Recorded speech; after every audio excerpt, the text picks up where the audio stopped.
na kita. Uuwi na ako ng payaw. Kung sakaling ikaw ay mangulila, tignan mo lang ang payaw.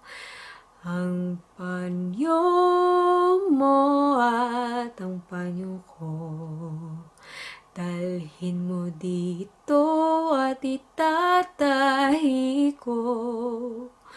Kung sakaling magkasilo, asawa kita at asawa mo ako. Hi everyone, my name is Bhey and I'm here to tell you a story originated from my motherland, which is the Philippines. So, it is the legend of Sampaguita. Before we begin, I just wanted to mention that Sampaguita is the Philippines' national flower, which signifies purity, humility, simplicity, and strength.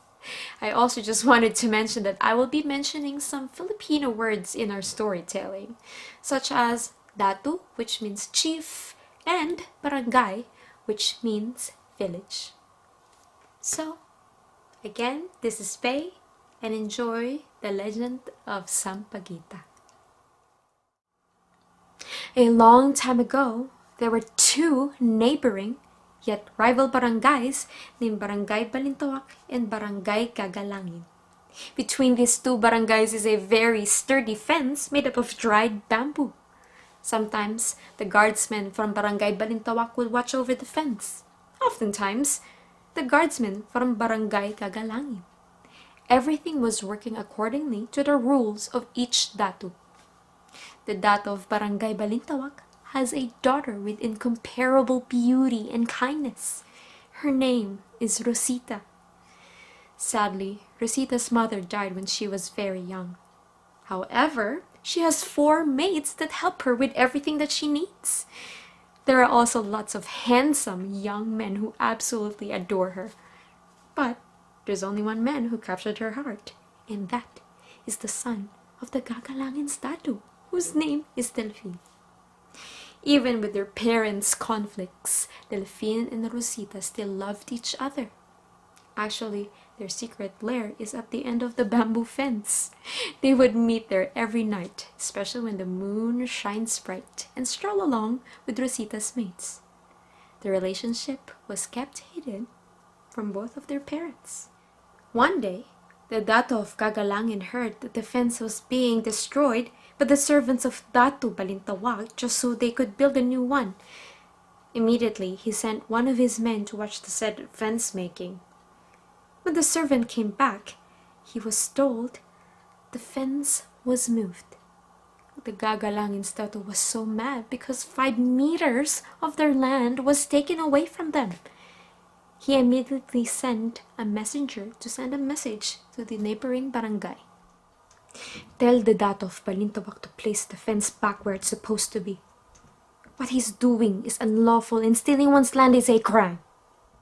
When the dato of Balintawak heard this message, he became so furious and asked the servant to send a message back.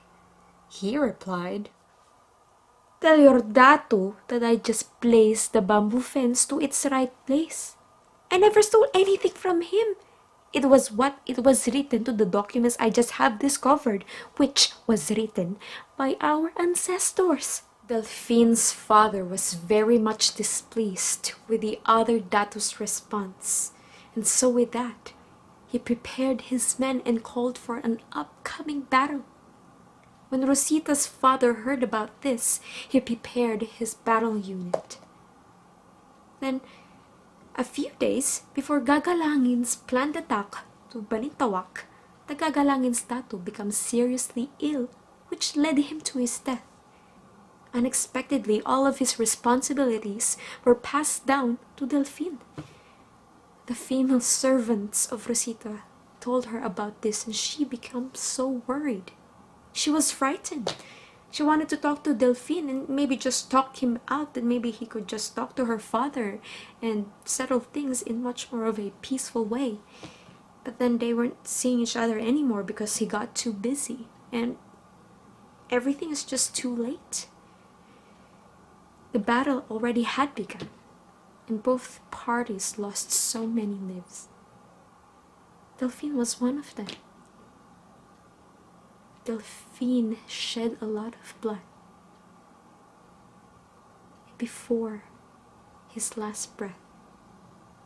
He asked one of his comrades to bury him near at the end of the bamboo fence. Nobody could ever tell what really happened to the young lovers or what the aftermath of the war was. All they knew is that Rosita got very ill when she found out that Delphine passed away or was slain in the battle. There were a lot of doctors who tried to cure her, but nobody was able to treat her well.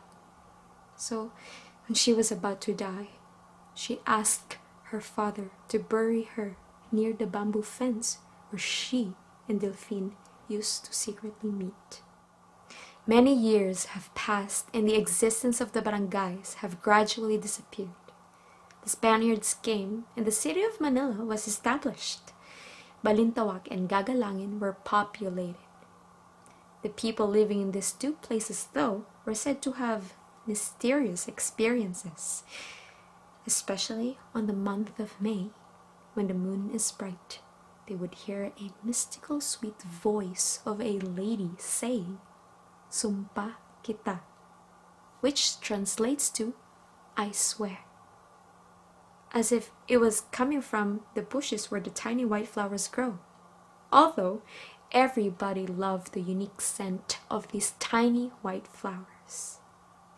So just one day, everybody just thought about digging up the bushes or digging up the spot where the bushes of the tiny white flowers grow because they were so curious where the voice was coming from.